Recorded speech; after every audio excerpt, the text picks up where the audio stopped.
At this point, you've probably heard of the No Apex Mistweaver build. This is a Mythic Plus build that we have been using that does a lot of damage and puts a lot of power into our Thunder Focus Tea use. I just wanted to make a short guide about the build and the differences between this one and the standard one, and the situations in which I think that you would use it. For Apex, we're still running Conduit of the Celestials, and the class tree will still only change based on the dungeon, so you can check out the full Mythic Plus guide for those changes. The difference between this build and the standard build is the removal of the Apex talents, which gives us 4 points to put into Morning Breeze, Focus Thunder, Dance of Chi-Ji, and Emperor's Elixir. We also swap our Jadefire Teachings to Rushing Wind Kick. The focus of the build is for damage, but if you don't want to sacrifice too much healing, you could still take Jadefire Teachings as it has a better profile, and it also still provides 8% stamina. The trade-off is that it doesn't do quite as much as Rushing Wind Kick. Morning Breeze increases your damage from your Rushing Wind Kick or Rising Sun Kick based on your mastery, but it does also reset the cooldown on those abilities when you use Thunder Focus Tea. With Focus Thunder, you get 2 empowered abilities.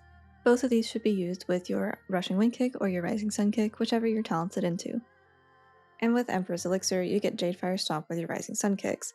All of these together give us a very bursty kit through Thunder Focus Tea usage into Rising Sun Kick, which will proc your Jadefire Stomps. With Conduit of the Celestials and the cooldown reduction that it provides to Thunder Focus Tea, we can do this combo quite often.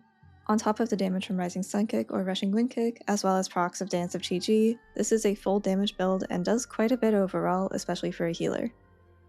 These abilities also contribute quite a bit of healing if you're timing it around the damage events.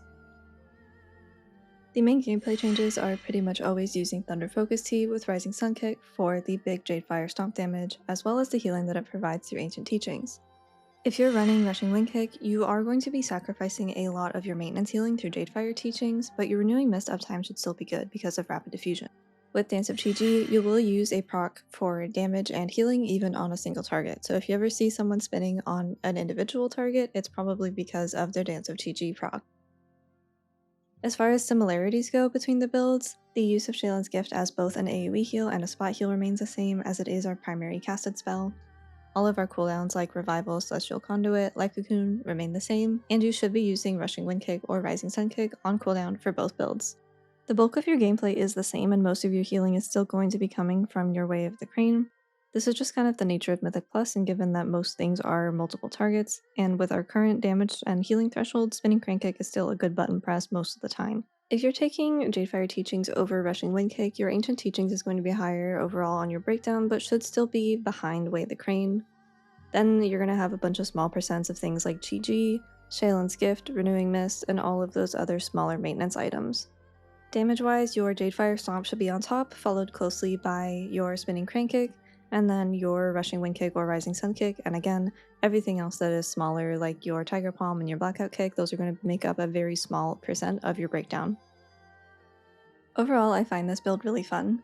I appreciate the choice in gameplay between Jadefire Stomp for damage or for healing, which was really similar to the choice that we could make for the old Match of Harmony that I have been missing so much. This adds an additional layer of planning ahead, especially because you're thinking about a minute ahead given your cooldown on your Thunder Focus Tea, if you want to stack up 4 Jadefire Stomps for a high prio mob, an intense healing moment, or a damage amp.